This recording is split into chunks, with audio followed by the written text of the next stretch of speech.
Halos 1 bilyong pisong sinasabing maanumalyang mga kontrata ng SunWest sa LTO pinaiimbestigahan na rin sa ICI. Detalye ng balitang yan mula kay Rajuman Joyce Adra. RMN Live Report! Nagtungo sa Independent Commission for Infrastructure sa Taguig City Land Transportation na Chief Marcos Lacanilao, bit-bit ang makakapal na folder ng mga ebidensya ng anyay katiwalian sa LTO. Tinukoy nila Lacanilao ang 946 million pesos na Central Command Center ng LTO o C3 na anyay nagkaroon ng overpricing, walang kameras at overpaid ng 26 million pesos.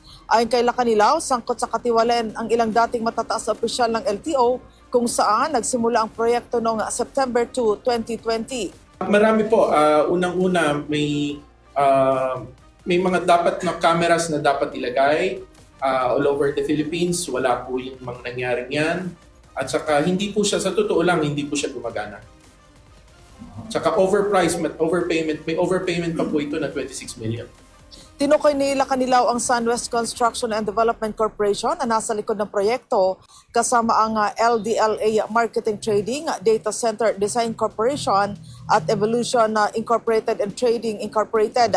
Bukod dito, may dalawang maanumalyang gusali ng LTO pa niya silang iniimbestigahan. Kayo, 1,200 square meter ang floor area at 499,500,000 ang halaga. Roughly 400,000 per square meter, rough estimate. So, kitang-kita po.